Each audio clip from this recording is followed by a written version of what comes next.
You know, if I was feeling really sadistic, there'd probably be a video of an alien screaming out of your monitors right about now. But I'm not quite that sadistic, not yet at least. My name is ChromeDrake, and today, let's explore Duskers. Let's Explore is the first part in a new series where I'm going to look at early access games that may have caught my eye and do a small Let's Play series. The series might not be too long, it might be longer if people are enjoying themselves, but really it's just have a look at the game, let the gameplay speak for itself, though I will of course be adding my own commentary and my own thoughts as we proceed. Duskers? Well, I suppose the question is, what is this game? Duskers is a lo-fi sci-fi roguelike with a heavy bent on survival and oodles of atmosphere. It's very, very impressive, and we'll get into that in just a moment. I'm just going to clear my user data because we want to start a new game. But Duskers was out on Steam about a week ago now, and just yesterday it received an update to alpha version 0.25, which we can see down here in the corner, which has brought some nice quality of life improvements and some nice gameplay enhancements. Duskers is a game that they're hoping to keep in early access for 3 to 6 months. It's already fairly feature-rich, though what they're hoping to improve on is add a few more features, but especially to finish off the story. Now, if my understanding is correct, there'll be 3 story paths that we can explore in the game as to why we are here and what's going on. I'll get into more of that in just a moment, but none of those paths are currently finished, and when those are finished, the game should be, as is currently the plan, coming out of early access. So, let's jump in, let's see what's going on. So, play game. Nope, we've gone through that before, we don't need to do this, you could do that yourselves if this game appeals to you. It's currently on Steam, of course, in Steam Early Access, and I've actually failed slightly because I didn't record the price, but I'll probably put that down below in the comments or in the video information. So what is this game? Why are we looking at what amounts to a DOS-based, Unix-based sort of command line system? Well, that's where the atmosphere really starts to speak to you. So yes, so let's initiate the emergency distress sequence. So, initiate manual contact with vessels and acquire necessary resources. Acquire necessary resources for travel. So far, so similar to certain other games that are sci-fi. I'm looking at you, FTL. Externally modified log. Yep, we'll have a look. So as you can see here, if you're reading this, the transfer worked. Glad you're still with us. Summary of primary objectives. Gather intel/logs from derelict spacecraft. Gather resources necessary for survival. And search for survivors. If you are unable to further your objectives, initiate a reset as instructed in your training. Good luck. End of file. So, here we are on the first part of the game. So I said this was a lo-fi sci-fi roguelike, with oodles of atmosphere and a survival bent. Now, looking at this screen, it basically looks like a lo-fi version of FTL. We have our ship here, which is designated by the blue arrow, and we have other ships. We have Might of the Broken 2, Scrap Heap 2, Mystic 2. Not entirely sure what the 2 refers to, but I'm sure we'll find out. And what we're really looking at is, so we are, and this is in the blurb on the Steam site if you care to have a look at it, we might possibly be the last survivor in the entire universe. And all of these ships on our map are derelict. How has this happened and why? We don't know. And we don't even know why we're here, and this is what the story is going to be about. Now, what do we do? So, the main game, we have to board these ships, and to do this, our eyes, ears, and indeed our hands are our drone companions, which are somewhat randomly generated at the beginning, though they all come with, Mouse here as a motion detector and a gatherer system, Vinny's got a generator, and Tweaky has got a tow system and a probe. I can't remember if the probe... Oh, that's fascinating. Usually, when I've started this before, I've started with our Drone 3 here having an interface system. Oh my, this could be tricky. Anyway, and these drones are the meat of the game. If we lose these drones, we lose the game. They're the only way we can interact with the world. So we have a galaxy view and all these different places that we can jump to. We have a universe view. Well, I'm sure we'll explore that soon. And this is our system. Have I just jumped to a universe that I didn't mean to jump to, ladies and gentlemen? No, I didn't. I was just looking at the wrong system. Ha ha ha. And down here, we have scrap resources, propulsion resources, and jump resources, but I'll get into that in a minute. I don't think we need to see that at just this moment. But let's board a ship. Here we are. And then we get some records. And to be honest, I could read these out, but I think it's better if I let you read, if you guys read these, if you actually pick this game up. They're all flavour, they all add to the sort of somewhat spooky atmosphere. And this game, as I said, as I keep harping on about, the atmosphere is great. I'll tell you what, I'll show you some of the game, and then I'll show you some of my thoughts. So here we are on the main game screen. This over here is our boarding ship, and this is an airlock leading into the main ship. It looks really simple and really low-key, doesn't it? But I can go and remote control each of my drones individually. So if I press the 1 button, here we are, and we're looking through Mouse's point of view. I can press 2, and I can switch to Vinny, and 3 to switch to Tweaky. But the main meat of how the game works is through this command console here. So if I do something like I press A1, I will open door A1. But I can also navigate. So if I navigate all A1, I'll send all my drones through this doorway. Simple, right? It takes a bit to get to know the keys, and your drones will get stuck on each other. Managing your drones is part of the game, so it does take a bit of forethought and a bit of strategy to get it to work. So now, if I come back to this view here, so we can see that Vinny has got a generator attachment, and currently none of these rooms are powered, but if I type generator, Vinny has now interfaced with this generator, and we've now powered the rooms. So far, so great. If I type gather, Mouse, with his gathering thing, will go and pick up this yellow triangle, which is scrap, which is sort of like a resource/building material, sort of multi-purpose and very, very useful. So the main aim of the game is that we need to explore these ships. Here we go. And we can see here, now this is a drone. I'm going to type in info. However, it is Jeff, poor Jeff, is destroyed. So we can't use this drone on our crew, but it might have attachments, if I type in swap, like this Sonic attachment, for instance, that we can use later on in the game. So I've just basically salvaged that from Jeff. And we're going to keep going. Now then, I'm not going to spend too much time on these starting ships, because the starting systems that we're in, I'm basically doing my commands D2, D5, D3 to open these doors, right? But I'm separating them with a semicolon, so they all happen at once. But the starting system is always generated in pretty much the same way. So I don't want to spend too much time going over all the basics again and again. The game gets far more interesting when you get out to the starting system. Now we see here, this is a fuel resource. Now our main objective in this game, unfortunately nothing there, such is our luck. Our main objective in this game is to gather enough jump fuel, in particular, to keep jumping around the systems and trying to find out what on earth is going on. And we need to salvage as much scrap and everything else as we can. So there's a piece of scrap here, I'm going to type gather. To actually just keep ourselves going, and that is the gameplay loop in a nutshell. And obviously things get a lot more drastic and a lot more horrible. There are sort of xenomorphs and all manner of just evil through every doorway that could spell the end of your expedition. So I'm just going to type navigate all, and if you see here, all commands have an autocomplete function. So navigate, I can autocomplete it with tab or with space or even with enter. Navigate all, so navigate all drones to R1, and R1 is always your base ship. So all of our drones now will leave, and we should exit. And that was the first ship done. And you can see here we have a statistics screen with all our loadouts, Sonic upgrade added to drone mouse, and we just keep going. So that's the main meat of the game. So looking at that now, you can see that this is actually very FTL-like. Now we have each of these derelicts that we want to go and explore.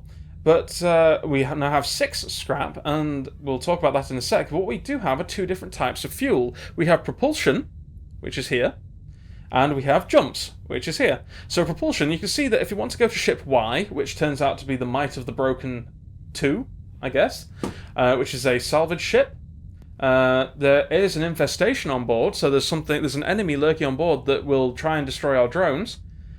Age is 30, so it's stable. We're not going to have to cope with any sudden hull breaches or radiation leaks. And we haven't visited yet. Distance 2 away. So distance 2 means it's going to take 2 propulsion fuel to get there, and we are going to do so.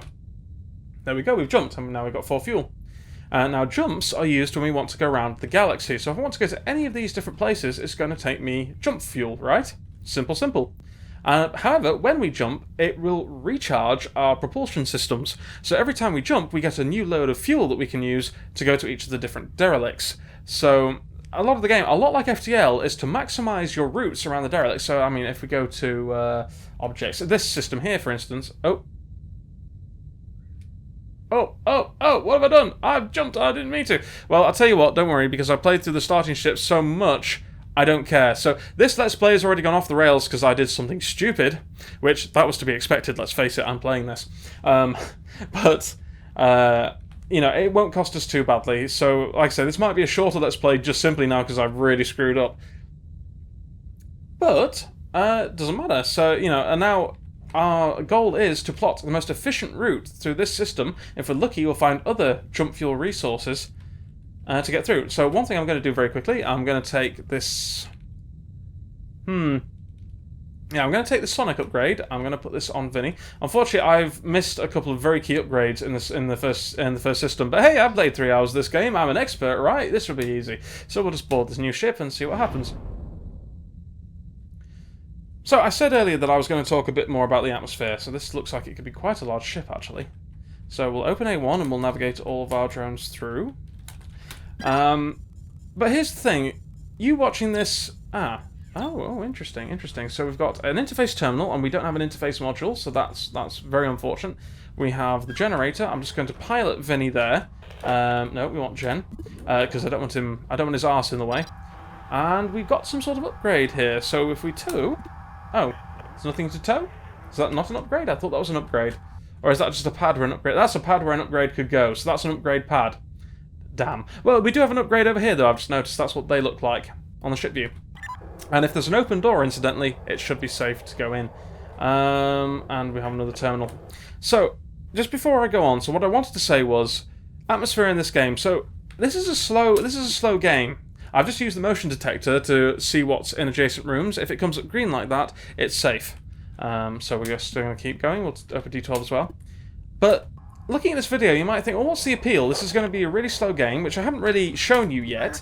But it is. You have to take some time. You have to think about what you're doing. And the ship upgrade, so we'll navigate 3 into R5. But the real appeal for me with this sort of lo-fi, static, display, is that the place where this game shines, and we'll just get 3 to tow that. Oh no, sorry, I've got the wrong drone selected, so we'll get 3 to tow that, and then we'll navigate 3 back to R1, and maybe I'll get to the end of my point at some point in the future. The place where this game really shines is that this is a game about me exploring the world. I might well be the last human alive in existence. I might even just be an AI or some protocol that's just doing his own thing, right? So, it's a case of, I am the survivor. I am the person hunkered down over my sort of array of square little CRT monitors, looking at my command console and trying to wrestle these drones into doing what I want, and then suddenly... And it does happen in this game, there are all sorts of little random events that could crop up, things go wrong, and then suddenly I'm struggling against these controls, I've got to type things as fast as possible, and I'm going to fumble, and oh crap, I needed that door closed, oh no, why did I do this, I've let the enemy through, and that's where the game shines, and you get this real, gritty sci-fi feeling to it. And I think it's great. So far, I'm very much in love with it. I can't play... It's not a game that I can sit here and play hours and hours and hours and hours of, but so far I found myself in the few hours that I have played it, I just want to keep returning to it, do a little bit more, explore a few more ships. Wow, that was tense. And then I can just sort of relax and, go and do something else, but my journey is here, my journey is still here, and who knows, maybe this video is the rantings of a madman, the last man alone in the universe. These are my logs as on my sort of dive into insanity. So, who knows. Now here's something, by the way, something I haven't quite worked out yet, is that I've used... we have mouse with our motion detector. You can see here that we've actually got charges on it. I've used my motion detector, but the results from these rooms here are inconclusive. I don't know what's on the other side. It might be nothing. There could be an enemy waiting to basically come out and bite my drone's face off. And I simply don't know. And I haven't fully worked out, you know, are the walls shielded? Can I just not see? But it's not really ever explained, so I think I just need to... I'll come to my own conclusions on that one. So we'll navigate Drone 2, which is our... Oh, crap. Oh, crap. Okay, right, we need to get 2 into there as quickly as possible. We need to gen that up. Drone 2 is taking damage. Oh dear. Oh dear. No. Nav 2 to R1. Oh no! Right, nav all R1, let's flee. This is horrific. I was not expecting this to happen so soon. This stable ship has let me down. Oh, good lord. So actually, no, I'll tell you what we'll do. I'm not finished with this ship yet. This could be... Hang on. I am finished with the ship. I completely take that back. Let's go.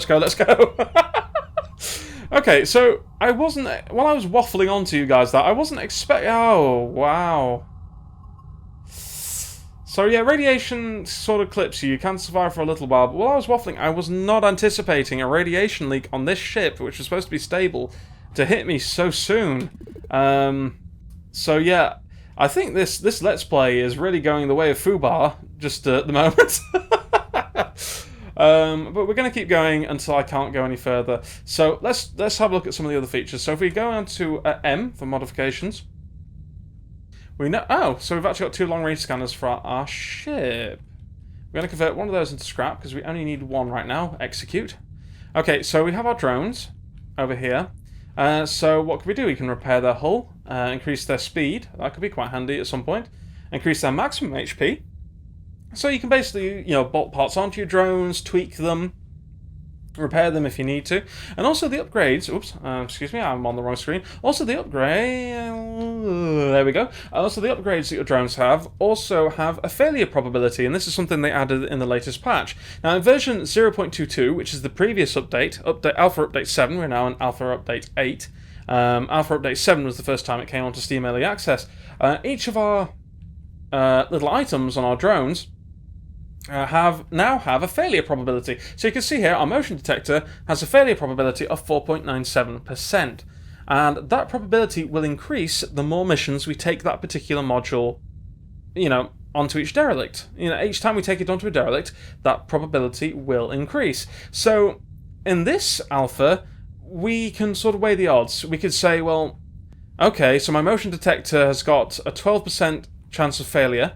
I rely on my motion detector a heck of a lot. It's my playstyle, and I'm pleased to say that there are enough different parts you can ultimately get where your playstyle can vary quite drastically. Different strategies and tactics to keep yourself alive, maybe at the expense of you taking time to do things, and as you just saw, taking time, not always a good idea. We can say, right, we've got a 12% chance for our motion detection system to fail. Am I comfortable taking that risk, or do I perhaps want to take a backup that we just happen to have? The gatherer, the generator is critically important, otherwise we can't move around the ships. So you have to have a generator, but what happens if yours busts up? But in the previous alpha, and the point I was getting to, is that they just failed at random, and it seemed that some modules had a higher chance than others, but it was just a complete random failure. But they've really improved the game, I think, by sorting all this stuff out. And again, I'm sorry, I've been horribly lax. I haven't actually said who is making the game. I will post that down in the comments. As I say, the first time I've done a video of this type, so you know, there will be things I'll improve on in the future. So let's just I'm not gonna... No, do I want to repair my drones? No, I'm okay. We'll see what happens. In fact, we are going to put the long-range scanner on our ship. Allows for further scanning of systems in the galaxy map, and we should jump in here. Here we go.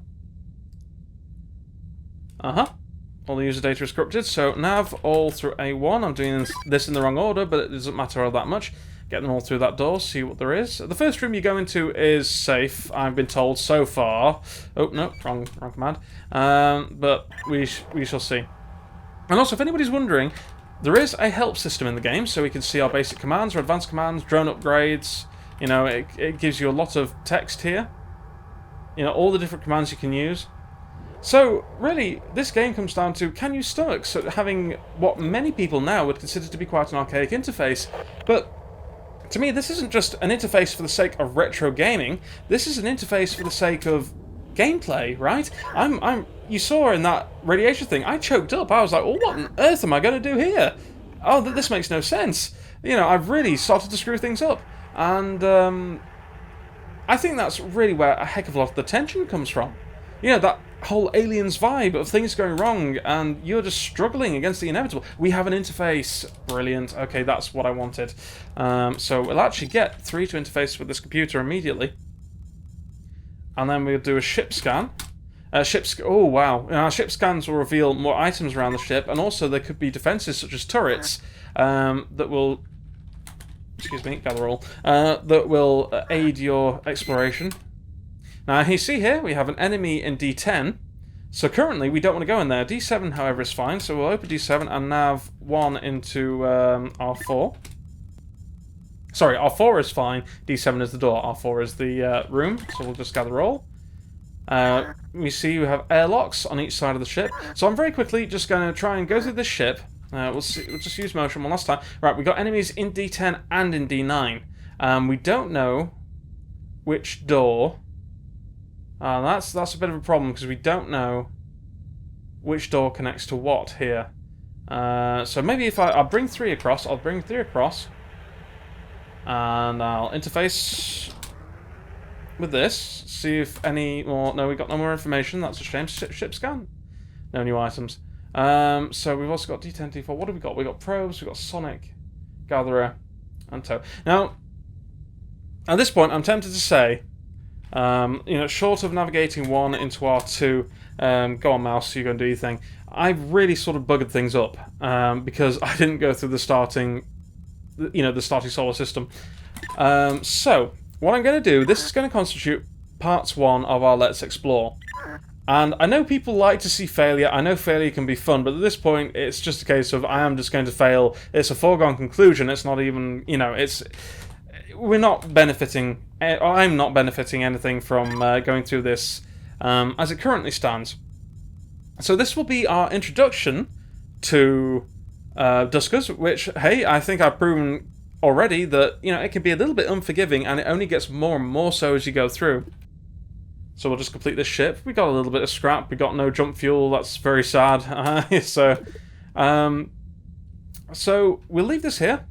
I will do a proper Let's Play in episode 2. We'll just go through from the start. We'll do that opening system as quickly as I can. And the explanations are out of the way. We just have a bit of fun. I think that's by far what we're going to do. So thank you all ever so much for joining me. And I hope you'll join me again as we continue to explore this desolate universe of Duskers. Great health and good gaming, everyone. I'll catch you on the next one.